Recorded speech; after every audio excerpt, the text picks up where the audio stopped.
안녕하세요. 저는 70대 초반의 여성으로 아들 셋을 두고 있어요. 아들 셋을 모두 출가시켰으니 며느리도 셋이죠. 저는 젊은 시절 남편을 잃고 혼자 힘으로 아들 셋을 키웠어요. 처음에는 먹고 사는 일에 바빴죠. 먹을 거 안 먹고 입을 거 안 입고 그렇게 해서 종잣돈 모인 걸로 여기저기 투자를 좀 했죠. 제가 물건을 잘 판단해서 그런지 운이 좋았는지 투자하는 데마다 일이 잘 풀렸어요. 그러다 보니 지금은 꽤 많은 부동산과 현금을 가지고 있죠.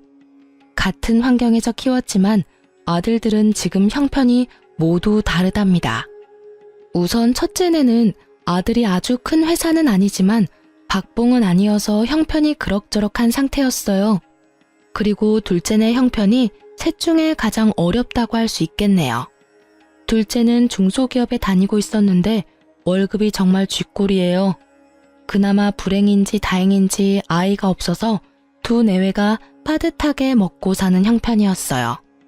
셋째네, 우리 아들 셋 중에서 가장 부유하게 사는 아들이에요.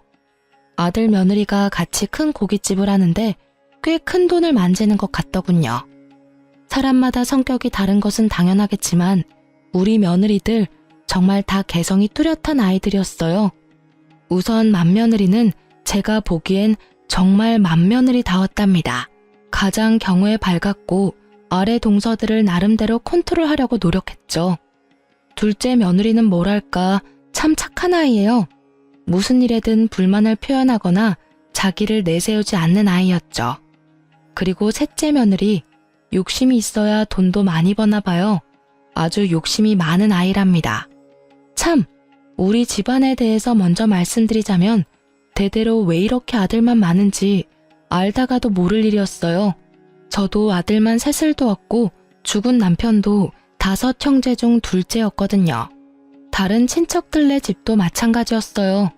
이렇게 남자만 가득한 집안인지라 손주를 볼 시기만 되면 다들 딸이기를 바랬죠. 남들은 아들을 낳지 못해 야단이라는데 우리 집안에서는 딸 하나가 아쉬웠답니다. 우리 큰며느리도 아들만 둘을 두었죠. 저도 손주 둘 중에 하나만이라도 손녀였으면 얼마나 좋았을까 싶었답니다. 사정이 이렇다 보니 며느리들이 참 딸 같고 예쁘기도 해서 저는 며느리들에게 그렇게 엄격한 시어머니는 아니었어요. 그저 모든 것을 며느리들이 알아서 하게 두었고 슬쩍슬쩍 하는 짓들을 보고 있는 정도였죠. 며느리들은 모두 혼자 사는 저에게 마음을 많이 써주더라고요. 그런데 그 중에서도 유난히 신경 써주는 아이는 바로 셋째였어요. 셋째는 집에 제사나 명절 등 행사가 있을 때 와서는 다른 두 며느리처럼 열심히 일에 매달리는 것이 아니라 저한테 매달리다시피 하면서 입안에 혀처럼 구는 것이었죠. 어머니, 이거 옆에 두고 하루에 하나씩 꼭 드세요. 이거 친정에서 보내주신 건데요. 어머니 연세 되시는 분들한테 아주 좋은 거래요. 여기서는 못 구하고 미국에서나 구할 수 있는 좋은 영양제예요. 셋째 며느리의 친정은 미국 일찍이 이민을 가서 장사를 시작했고 지금은 부유하게 사는 편이었죠. 그렇게 달라붙는 아이를 단호하게 내치기도 못하니 좋은 말로 타일렀죠. 아니다. 지금 네 동서들은 지금 나가서 일하느라고 정신이 없지 않니? 너도 나가서 동서들 좀 도와라. 조상들에게 차례를 지내는 것은 후손들의 정성이 깃들어야 하는 거야. 너도 분명히 우리 식구니 나가서 정성을 좀 보태거라. 그런데 셋째 며느리는 일손을 보태는 대신 행사가 있을 때마다 두툼한 돈봉투를 가지고 왔어요. 사돈댁에서도 부담스러울 정도로 저를 위한 선물을 많이 보내왔답니다. 며느리들의 성격이 저마다 다른 것처럼 아들들의 성격도 참 많이 달랐어요. 그 중에서 가장 부부싸움을 많이 하는 집은 첫째네였어요. 장남이 그럭저럭 회사에 다니고 있었지만 아들 둘을 키우기에는 역부족이었어요. 생활비와 아이들 교육비에 돈이 부족했는지 서로 싸우기도 엄청 싸우더라고요. 돈이라도 넉넉했으면 부부 사이가 더 좋았을까 싶지만 어쩔 수 없이 큰며느리가 아름아름 부업을 찾아 하기도 하더라고요. 그러면서도 이 아이들은 저에게 경제적으로 기대거나 도움을 바라지는 않았어요. 마음에도 없는 효도를 하면서 제 재산을 미리 나눠달라는 얘기도 일절하지 않았답니다. 딱한 사정을 알게 되고는 제가 몇 번이나 도와주려고 했는데 첫째라 책임감이 남다른 우리 장남이 지금은 괜찮다며 나중에 더 힘들 때 도와달라며 좋게 거절하더라고요. 첫째 애들은 많이 다투는 소리가 들리지만 반대로 둘째네는 아직 아이가 없어서 그런지 부부싸움도 한 번 안 하고 둘이 알콩달콩한 결혼 생활을 즐기더라고요. 둘째 며느리는 성격도 착하고 저에게도 참 살갑게 다가와줬죠. 자식이 없으니 둘이 벌어서 생활하기에는 부족함이 없는 형편이었죠. 그런데 문제는 막내 며느리였죠. 아주 욕심쟁이 샘쟁이였어요. 뭐든지 많이 갖고 싶어 했고 남에게 지는 것은 싫어하는 성격이었어요. 가족 행사가 있을 때마다 얌체같이 쏙 빠지면서 돈으로 퉁치려는 셋째를 보고 쟤를 어쩜 좋을까 한숨만 나오더라고요. 동서, 아버님 제삿날에 또 늦게 온다는 거야? 도대체 뭘 믿고 이렇게 집안 행사 때마다 뒤로 빠지는지 모르겠네. 혼자 빠지려고 머리 쓰지 말고 시간 맞춰 어머님 댁으로 와. 알겠지? 아유, 형님. 사업에 할 일이 얼마나 많은데요. 알바생을 쓰고 있는데도 가게가 어쩜 바쁜지 손이 모자라요. 형님 죄송하지만요. 제가 제사에 들어가는 비용은 다 댈게요. 그러니까 저 좀 빼주세요. 네?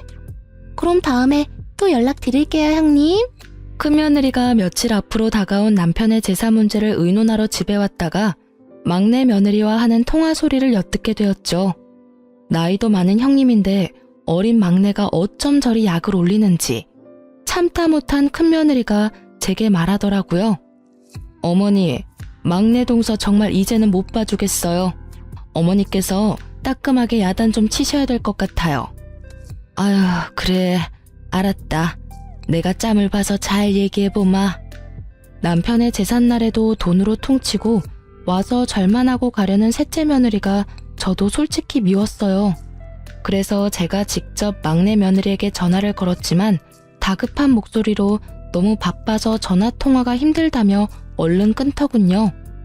형님, 여기 있던 김치통들 못 보셨어요? 분명히 여기 놔뒀는데 감쪽같이 없어졌어요. 아니, 김치통에 발이 달린 것도 아니고 이게 도대체 어떻게 된 거야? 그러고 나서 둘째 며느리가 근처에서 돈봉투 하나를 발견했다죠. 짧은 쪽지와 함께 놓여있는 돈봉투였어요. 꽤 많은 액수의 돈이 들어있었고 이 돈으로 사람을 사서 김장을 다시 하라는 셋째 며느리의 또 다른 얌체짓이었죠. 작년에도 똑같은 일이 있었죠. 막내 며느리가 우리 집 김장김치가 식당에서도 인기가 많아서 김치 맛에 손님을 끄는 것도 있다며 홀라당 전부 가져가 버린 것이었죠. 작년에 이어 이런 일이 또 벌어지자 며느리들도 저도 화가 많이 났어요. 드디어 큰 며느리가 당장 시댁에 안 오면 가게로 찾아가서 큰 소리 낼지도 모른다고 말하며 막내를 집으로 불러들이는데 성공했어요. 그리고 막내를 야단치더군요. 이봐, 동서. 집안에서 벌어지는 행사는 돈으로 하는 게 아니라 사람이 하는 거야. 동서는 왜 사사건건 돈이면 뭐든지 다 된다고 생각하는 거지? 김장 담그느라 우리가 얼마나 고생했는데 그걸 홀라당 가져가 버리고 돈봉투 말도 안 하고 숨겨놓으면 우리가 좋아할 줄 알았어? 남들이 정성 들여 담근 걸 동서가 무슨 권리로 가져가? 입이 있으면 말이라도 해봐. 막내면 더 사근사근 애살 있게 도와줘도 모자랄 판에 형님들이 고생하고 있는 거 뻔히 보이면서 입 꾹 닫고 모른 척 한다는 게 말이 돼? 아유, 형님.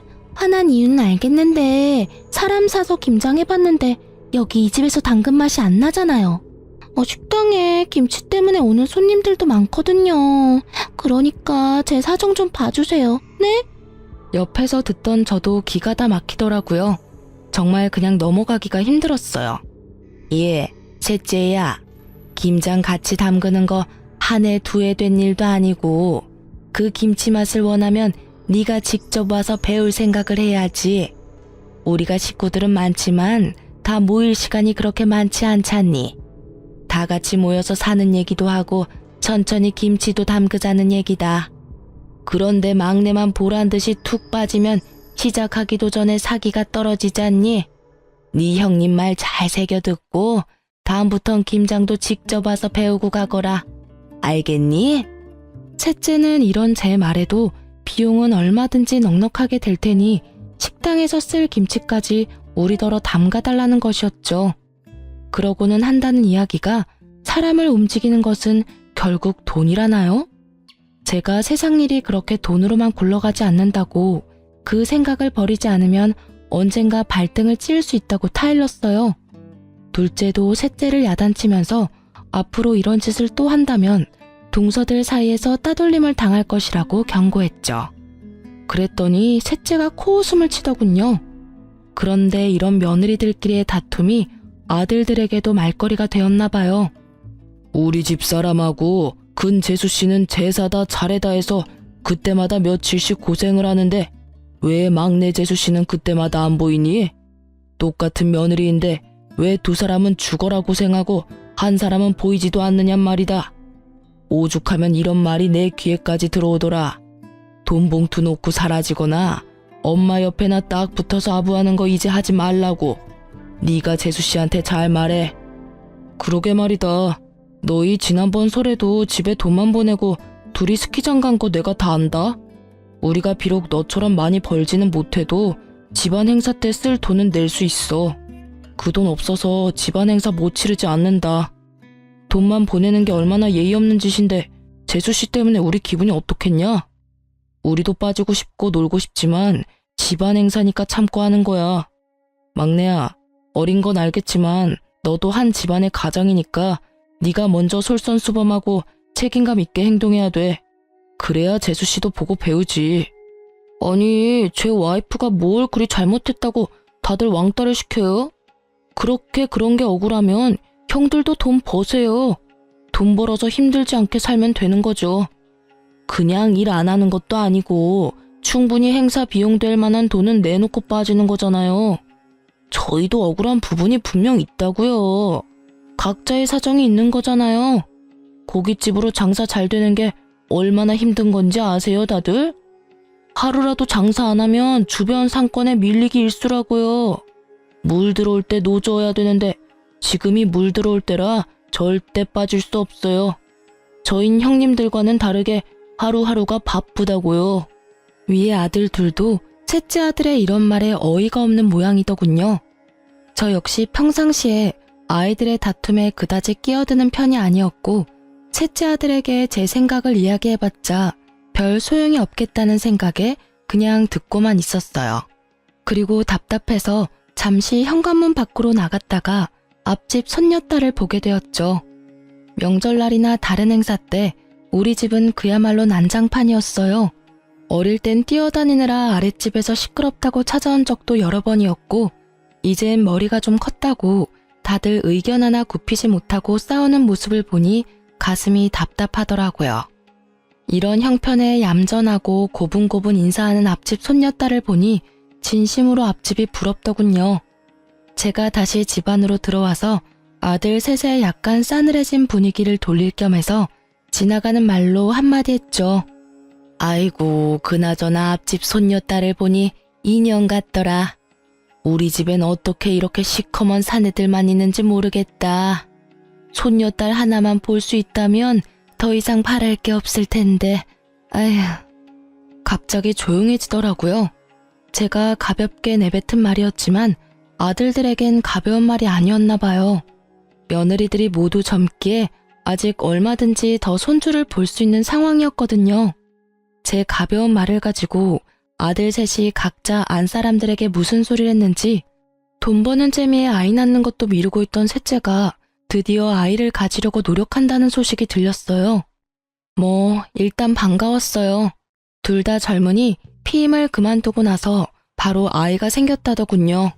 그런데 이상하게도 아들 둘을 낳고 한동안 아이가 없었던 첫째네까지 생뚱맞게 아이를 가졌다는 이야기가 들렸어요. 갑자기 손주복이 터지는구나 싶었지만 둘 다 아들일 것 같아서 마음이 불안하긴 했답니다. 그리고 이 와중에 혼자만 아이를 갖지 못한 둘째네가 마음에 걸렸죠. 둘째야, 아직 젊으니까 마음 조급하게 먹지 말아라. 갑자기 웬 손주들이 한꺼번에 둘이 생기려는지 모르겠구나. 네가 신경이 쓰일 것 같아 하는 말이야. 아니에요, 어머니. 그건 사람 힘으로 되는 일이 아니잖아요. 다 하늘이 점지해야 되는 일이죠. 저 아무렇지도 않아요. 걱정해 주셔서 감사해요. 그렇게 첫째와 셋째가 동시에 임신하자 둘째가 신경 쓰이면서도 기쁜 것은 어쩔 수 없었죠. 특히 돈 버는 일에만 신경을 쓰면서 아이 낳는 일을 피하고 있었던 막내네가 아이를 가졌다는 것이 정말 의외였어요. 식당이 한참 잘 되고 있었거든요. 막내의 성격으로 보아 쉽사리 그런 결정을 내릴 애가 아닌데 곰곰이 생각을 해보았어요. 첫째네는 이미 아이를 그만 낳을 것이라고 했었고 위에 아이 둘은 이미 초등학교 2, 3학년이었어요. 셋째가 너무 터울이 컸죠. 그런데 갑자기 이렇게 경쟁하듯이 아이가 생기니 어리둥절할 밖에요. 마음에 집히는 것이 있었죠. 제가 얼마 전에 아들들 앞에서 가볍게 내뱉은 말이 머릿속을 지나갔죠. 특히 돈 버는 일에 재미를 붙여서 집안 행사 때도 절만 하고 사라지는 셋째가 갑자기 바깥 일을 줄이면서 아이를 가진 이유가 짐작이 되었어요. 제가 그저 지나가면서 한 말을 손녀딸을 낳아주면 가진 걸 다 주겠다는 말이거나 대부분의 재산을 주겠다는 말로 받아들인 것이 틀림없었죠. 그래도 설명이 안 되는 건 첫째네였어요. 평상시에 크게 욕심을 부리지 않은 아이들이었거든요.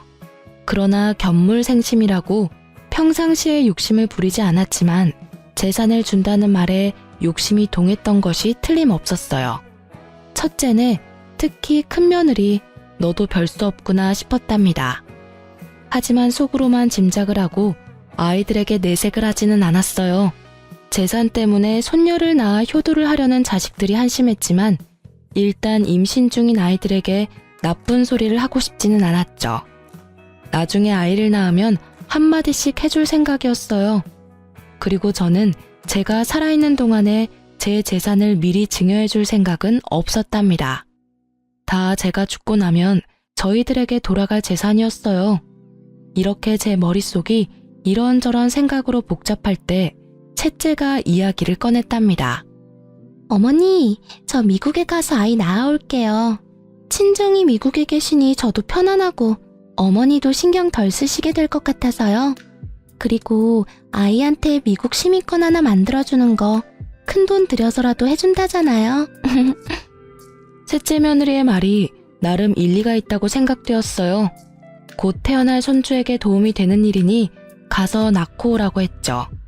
그렇게 며느리가 미국으로 떠났고 간지 10개월 만에 아이를 낳았다는 소식을 전했죠.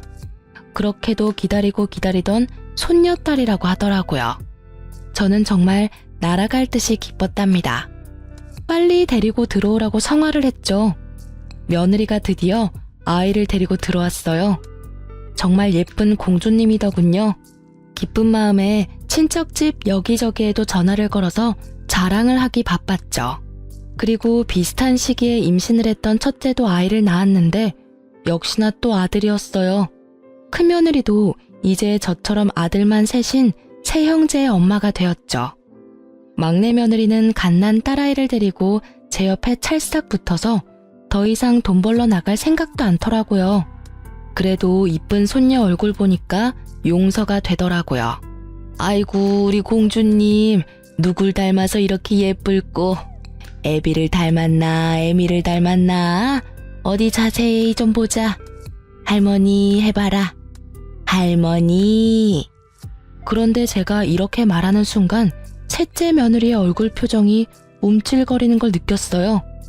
눈은 손녀를 향해 있었지만 곁눈질로 살펴보니 며느리 얼굴이 약간 창백해지더니 살짝 떨리는 손을 얼른 뒤로 감추더군요.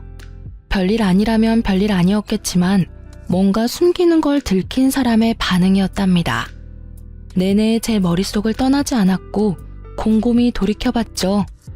예전 막내가 매번 친정에서만 보살핌을 받길래 사돈께 고마워서 몇 번 전화를 했었거든요.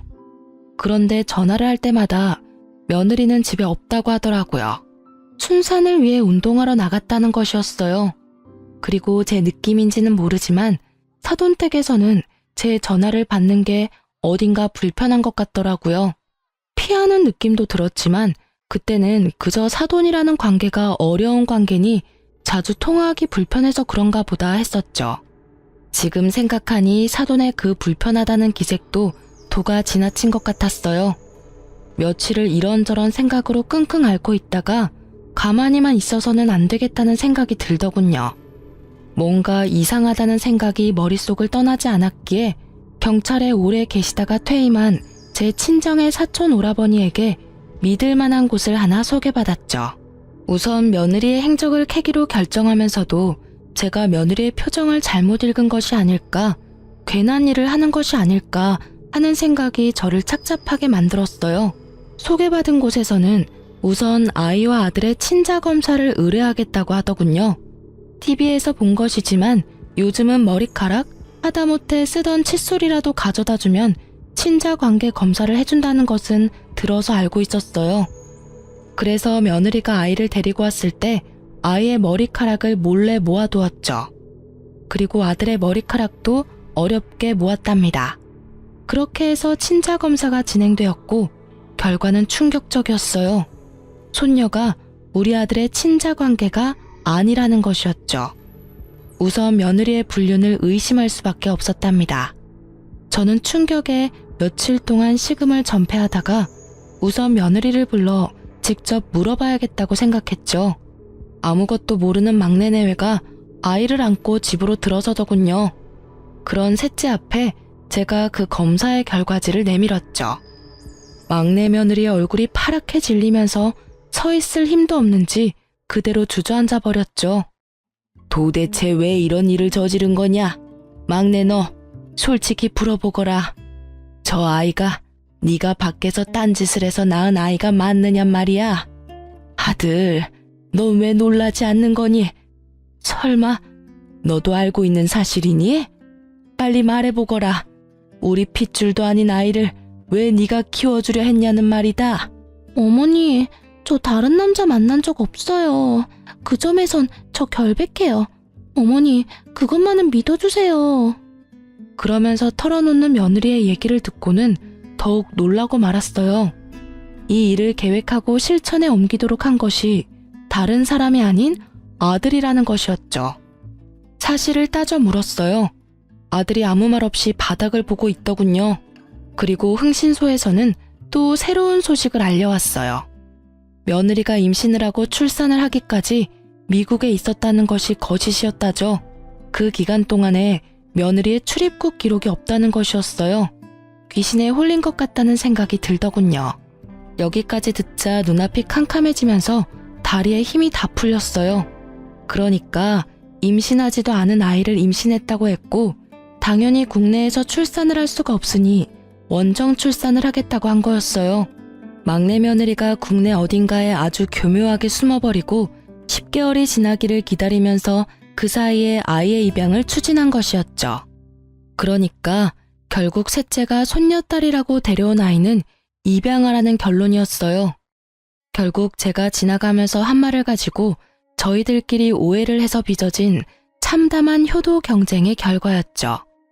그러고 보니 비슷한 시기에 맏며느리가 위에 두 아이와 터울도 있는데 갑자기 또 아이를 가졌다는 것도 이상했죠. 과연 우연의 일치일까요? 맏며느리를 우선 불러서 물어보았죠. 저희는 이제 아이를 그만 낳으려고 애들 아빠가 단산 수술을 했었어요. 그런데 갑자기 아이가 생겼어요, 어머니. 이상하긴 했지만 이미 생긴 아이를 어떻게 하겠어요? 이 말도 듣기에 따라서는 며느리가 딴짓을 했구나 싶기도 한 말이었어요. 하지만 이 말을 전혀 아무렇지도 않게 하는 큰며느리에게서 한치의 의심도 느낄 수가 없었죠. 그래서 소개받은 사람들에게 큰아들 내외에 대해서도 조사를 부탁했어요. 그런데 흥신소 사람들은 큰아들과 며느리 둘 다 일상에서 전혀 벗어나지 않고 있다더군요. 저는 이번에 큰아들을 따로 불렀어요. 큰아들은 이 우연과 관련이 있을 것 같았거든요. 그게 엄마, 그게 있잖아요. 제가 집사람하고 상의 없이 단산 수술을 한 것을 풀어버렸어요. 그래도 아들이나 딸이나 반반 가능성은 있는 거잖아요. 그래서 50% 확률에 기대본 거예요, 엄마. 잘못했어요. 엄마, 제가 진짜 잘못했어요. 이 말을 듣고 저는 정말 큰아들이 한심해서 한숨이 저절로 나왔답니다. 아이는 부부가 합의해서 낳는 거지 어떻게 한쪽이 일방적으로 아이를 갖게 한다더냐. 막내만큼 나쁜 방법을 쓴 것은 아니지만 너도 결국은 똑같구나. 상속될 재산을 바라고 내가 원하는 것을 해주려 한 거였어. 셋째가 욕심이 많다는 것은 알았지만 믿었던 네가 그럴 줄은 정말 몰랐구나. 큰아들이 고개를 떨구고 눈물까지 떨구더군요. 본인의 잘못을 인정하는 것으로 보였죠. 몇 번을 더 제게 잘못했다고 빌더군요. 그런데 큰애네 집에서 그 이후에 난리가 벌어졌다죠. 큰며느리가 짐을 싸서 갓난아이만 두고 친정으로 가버렸다는 것이었어요. 어떻게 나하고 의논도 없이 풀어버려요? 자식 하나 키우는 게 화분 하나 들여놓는 것 같이 생각되는 모양인데 어디 당신 혼자 아이들 한번 키워봐요. 나는 이제 모르겠으니까. 지금 처지가 그냥 그렇고 그래서 답답한 마음에 그랬어. 엄마한테도 말했지만 아들, 딸 확률은 반반이잖아. 그래서 그 확률에 좀 기대본 거였다고. 제발 이러지 말고 집으로 가자. 응? 확률? 아이가 무슨 로또인 줄 알아요? 지금 우리 처지로 있는 아이 둘도 키우기 빠듯한 거 알잖아요. 가뜩이나 이제부터 돈이 많이 들어갈 시기인데 아이가 하나 더 생겼으니 당신이 알아서 해요. 아무튼 당신이 벌인 일이니까 알아서 책임지겠죠. 딸 키우는 것보다는 아들이 돈은 덜 들잖아. 그리고 낳아놓으면 어떻게든 자라기 마련이라고. 이 말 같지 않은 말에 드디어 베개가 날아들었다지요. 도저히 말도 못 알아듣고 사태의 본질을 알지 못하는 아들에게 며느리가 단단히 화가 난 것이었죠. 아들이 몇 번을 더 가서 싹싹 빌었고 결국 일주일 뒤에 며느리를 데리고 오는데 성공했어요. 아들 복이 터진 집안에 하나 더 생겼다고 크게 다를 것도 없어요. 당신이 쓸데없는 욕심을 부린 데에 너무 화가 나서 이대로 헤어져 버릴까 생각도 했지만 아이들 생각해서 그냥 넘기기로 했어요. 그 대신 회사 끝나면 밤에 나가서 대리운전이라도 뛰어요. 둘도 힘든데 셋을 키우려면 지금 이대로는 절대 안 돼요. 당신이 저지른 일이니 그렇게 해서라도 책임을 져요. 큰아들이 그렇게 하겠다고 넙죽 엎드렸다는 것이었어요. 큰며느리가 오해를 불러일으킬 만한 제 말에 아들이 견물생심의 욕심을 부렸다는 것을 이해했던 모양이더라고요. 이렇게 손주들을 둘러싸고 집안이 온통 북적북적할 때 이 일에 대하여 참견하지 못하고 조용히 있는 사람들이 있었어요. 바로 둘째 아들 내외였죠. 그런데 이 손주 파동이 시작될 무렵에 둘째네가 저한테 와서 한 이야기가 있었어요. 그때 둘째 아들과 며느리가 하는 말에 저는 한 번 더 놀랐고 가엾어서 눈물을 흘렸답니다. 어머니, 제가 아이를 못 갖는데요. 이 사람한테는 문제가 없고요. 그래서 저희가 입양을 하려고 해요. 집안에 하도 아들만 많으니 예쁜 딸을 입양하려고요. 그런 둘째 며느리의 손을 잡고 그저 아무 말도 할 수 없었죠. 제가 손을 가만히 잡아주자 둘째 며느리가 눈물을 보이더군요. 아들이 그런 며느리를 달랬고요. 저는 입양을 하겠다는 둘째네의 입장에 전적으로 찬성했어요. 사태의 내막을 알게 된 저는 막내 아들과 며느리에 대해서 화가 날 대로 났어요. 낳지도 않은 아이를 낳았다고 저를 속이고 사돈집까지 그 일에 모두 가담했다는 데에는 정말 참을 수가 없었죠. 저는 아이들 6을 모두 불러 모았어요. 우선 셋째, 내 말을 잘 들어라. 입양한 아이도 분명히 네 아이다. 입양을 갈 처지가 되었다면 그것은 이미 부모로부터 한번 버림받은 거야. 그 아이를 너희가 데려오지 않았다면 어쩌면 더 좋은 곳으로 가게 됐을지도 모른다. 그 책임은 분명히 너희들이 져라. 그 애를 잘 키우도록 해. 셋째네가 그런데 대답이 없더군요. 제가 재차 아이한테 미안한 것을 알고 잘 키우라고 말해도 대답이 없는 것이었어요. 이렇게 해서 셋째네가 가짜 손녀를 만들어 가지고 왔다는 것이 마지네와 둘째네에게까지 알려지게 되었죠. 하지만 막내 아들은 여전히 뉘우칠 줄 모르고 말하더군요. 형들도 솔직히 말해보세요. 엄마가 가진 재산 다 준다고 했잖아요. 그 말에 혹하지 않을 사람이 누가 있어요? 엄마 재산이 한두 푼도 아니고 말이에요. 형들이 정말 나 같은 생각을 전혀 안 했다고 할 수 있어요? 큰아들이 부끄러운지 먼저 고개를 숙이더군요. 그렇지만 동생에게 할 말은 하더라고요. 엄마 말씀을 요즘 와서 곰곰이 생각해 보니 엄마가 손녀를 보게 해주면 모든 재산을 다 준다는 말씀이 아니었어. 나 역시도 그렇게 착각을 했었다. 그런데 내가 그 생각이 잘못됐다는 걸 어떻게 알았는 줄 아니? 우리 엄마라는 분을 알기 때문이야. 결코 재산을 내걸고 효도를 부추기는 분이 아니라는 말이다. 거기까지 생각이 되니까 내가 정말 미련했구나 싶었다. 그런데 아무리 엄마 마음을 헤아리지 못한다 해도 어떻게 낳지도 않은 아이를 낳았다고 해서 데리고 올 생각을 해. 둘째 아들도 셋째 아들에게 한마디 했죠. 너하고 재주씨가 이런 일까지 벌일 줄은 정말 몰랐다. 너희들은 아이를 가지고 싶으면 피임만 끊으면 되는 사람들이잖아. 우리는 손녀가 아니라 아들만 줄줄이 낳는다고 해도 우리 피를 이은 아이를 가질 수가 없어. 처가에서 나한테 미안해 하셨지만 그건 이 사람이나 처가 잘못이 아니잖아. 그래서 정당하게 입양을 결정했던 거야. 너희들이 정말 자식이 갖고 싶어도 못 갖는 그 심정을 알기나 하냐?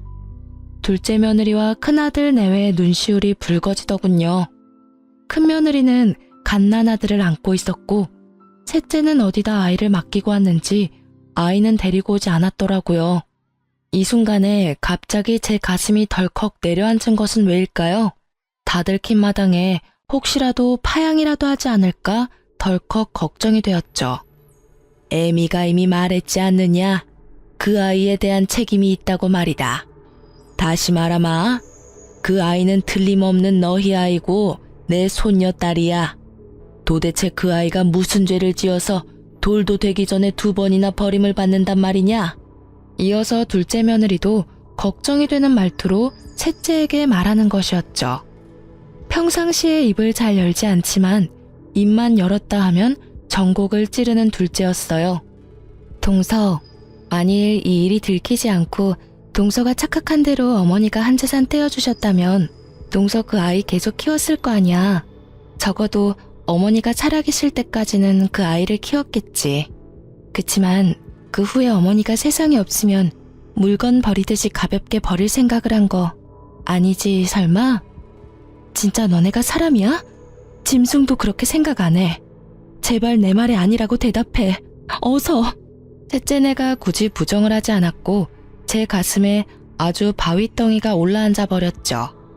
아이를 낳았다고 데려온 지 몇 달, 벌써 돌이 다 되어가고 있는 아이였어요. 아이는 이미 제 마음속에서 의심할 바 없이 제 손녀딸이었답니다.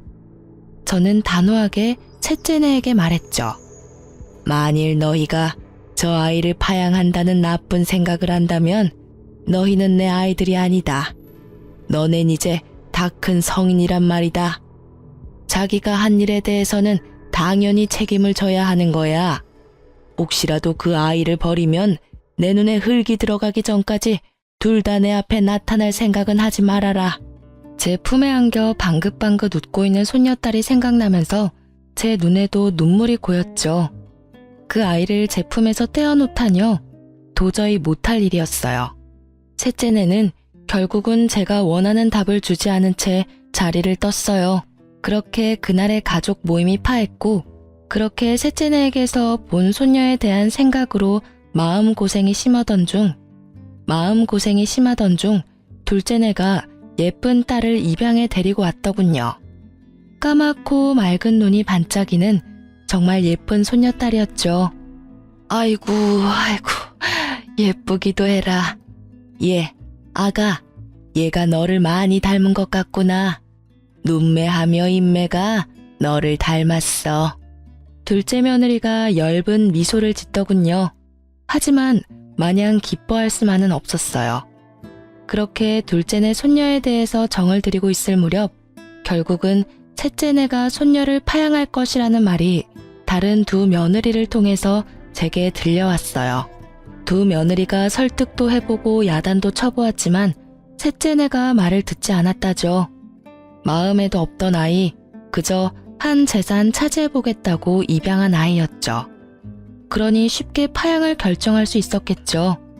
우선 아이가 가엾어 눈물이 났고 정이 든 손녀딸을 그렇게 보낼 수는 없었답니다. 그런데 어느 날 둘째 며느리가 저를 찾아와서 의외의 말을 하는 것이었죠. 어머니, 지금 많이 힘드시죠? 걱정 마세요. 어머니, 저희가 해결할 수 있을 것 같아요. 그게 무슨 소리냐? 내 말도 안 듣는 셋째네를 너희가 어떻게 해결을 하겠다는 거냐? 둘째 며느리의 트레이드마크인 엷은 미소가 또 얼굴에 번지더군요. 그리고 며칠 후에 저에게 다시 찾아와서 막내 동서와 이야기가 잘 됐다며 상황을 설명하더라고요. 어머니, 그 아이 저희가 입양할게요. 어느 집이나 거의 아이 둘씩은 키우잖아요. 저희가 형편이 빠듯하긴 하지만 애아빠가 투잡을 뛰어서라도 아이들은 키워내겠다고 했어요. 이미 우리 집안 딸인데 어디 딴 데로 보낼 수는 없잖아요. 그리고 우리 아이도 외롭게 혼자 자라는 것보다는 같이 자라는 게 더 좋을 것 같아요. 동서가 쉽게 동의했어요, 어머니. 이 이야기를 듣고 저는 저도 모르게 둘째의 손을 따뜻하게 잡았어요. 밥이 입에 넘어가지 않았던 저는 정말 둘째의 따뜻한 마음 씀씀이가 기특하기 이를 데 없었답니다. 그러나 저는 둘째가 그 아이를 새로 입양하기보다는 여전히 셋째네가 그 아이를 버리지 않기를 더 바랬어요. 하지만 셋째네는 제 기대를 저버리고 말았죠. 네가 결국 못할 짓을 하는구나. 나는 너같이 비인간적인 아들을 낳은 적이 없어. 어릴 때 비록 어렵게 키우면서도 그렇게 가르친 적도 없고. 그건 자기 자식을 버리는 거하고 똑같은 거야. 그걸 도대체 모르겠다는 거냐? 지금 그 갓난쟁이를 바라보는 셋째 며느리의 눈빛은 어디 남의 집 아이를 잠시 데려와서 돌봐주는 것 같았어요. 혹시나 한 번 더 버려질까봐 급한 마음에 일단 제가 데려와서 돌보았고 곧 둘째네가 아이를 데리러 왔어요. 아이를 받아 조심스럽게 품에 안는데 둘째의 따스한 마음이 느껴졌답니다. 두 손녀딸을 나란히 뉘어놓고 바라보았죠. 하마터면 버려질 뻔했던 셋째네 아이가 다시 우리 집 아이가 된 것이 너무나 다행이었고 둘째네에 대한 고마움에 마음이 울컥하더군요. 너무나 기가 막히게도 아이를 낳을 수 없는 둘째에게 갑자기 아이가 둘씩이나 생긴 거였어요. 그것도 우리 집안에서 눈 씻고 찾아볼 애도 없는 예쁜 딸이 말이에요. 저는 경고한 대로 정말 셋째네를 집안에 들이지 않았어요. 막내가 철없이 저한테 전화를 해서 따지더군요. 엄마, 아이를 입양했다가 파양하는 것은 부모의 자유잖아요. 그것 때문에 우리한테 문도 열어주시지 않는 건 엄마가 너무 하시는 거예요. 자유? 자유라고? 피치 못할 이유로 파양을 하는 경우도 물론 있을 수 있지. 하지만 너희들은 적어도 입양을 할 때부터 그 이유가 순수하지 않았다. 그저 내가 가진 재산을 물려받을 도구로 그 아이를 선택했던 거 아니냐? 그리고 파양을 하려는 이유도 피치 못한 게 아니야. 이런 것도 너희들은 자유라고 하는 거냐? 그건 자유가 아니라 한 아이의 인생을 마구 쥐고 흔드는 짐승 같은 짓이라고 하는 거야. 결국 서류까지 다 정리가 되어서 아이가 정식으로 둘째네 아이가 되었답니다. 고맙다. 네가 우리 집안의 소원을 풀어주었구나. 정말 미안하고 고맙다, 아가. 제 평생에 아이는 없을 줄 알았는데 하나가 생기니 하나가 또 생기네요. 이 아이 둘은 제 가슴으로 낳은 아이예요. 잘 키울게요, 어머니. 제가 계속 셋째네를 외면하며 안 보려 하니까 셋째 아들이 별 희한한 말을 입에 담더군요. 제가 죽고 나서 두 형에게만 상속이 된다면 소송을 불사할 거라고 말이죠. 저는 이 말에 셋째 아들에 대해서 정말 머리끝까지 화가 치밀었답니다. 세상 일이라는 것이 참 희한하다는 생각이 들더군요. 집안에서 그토록 보고 싶어 하던 손녀딸을 아이를 낳을 수 없는 둘째가 둘이나 안겨준 셈이 되었으니 말이에요. 아이를 낳을 수 없다는 진단을 받았을 때 그 여린 것의 마음이 어땠을지 짐작이 가더군요. 세네에서 늦게 본 아들과 입양한 손녀 둘. 이 아이들이 무럭무럭 자랐어요. 큰아들은 정말 대리운전까지 하면서 셋이나 되어버린 아이들을 키우려 무단히 노력하고 있죠. 그리고 둘째는 아이 둘을 키울 형편이 아니었어요. 며느리도 직장을 알아보아 취직을 했답니다. 아이 둘은 저와 큰며느리가 돌아가며 봐주었어요. 저는 그런 둘째에게 제가 가지고 있는 현금의 일부를 증여해 주었답니다. 큰아들네에게도 조금씩 도움을 주고 있어요. 둘째네는 자신들의 힘으로 키워보겠다고 했지만 저는 어릴 때 엄마가 같이 있어주는 것이 아이들을 위해서 더 좋을 거라고 판단했어요. 그래서 직장에 나가지 말고 아이들에게만 신경을 쓰라고 굳이 아이들의 양육비로 돈을 주었죠. 그런데 그렇게 잘 나간다던 셋째 아들의 사업이 갑자기 전 세계적으로 유행한 감염성 질병 때문에 된소리를 맞았다는 말이 들리더군요. 우리 셋째네뿐만 아니라 사람들이 모여야 장사가 되는 사업 특성상 자영업자들의 생계가 모두 막막한 지경에 처해버린 거죠. 그것은 미국의 사돈 때까지도 예외가 아니었다고 했어요. 심지어 제가 신경통 때문에 자주 가던 사우나까지 갈 수가 없게 되어버릴 정도였죠.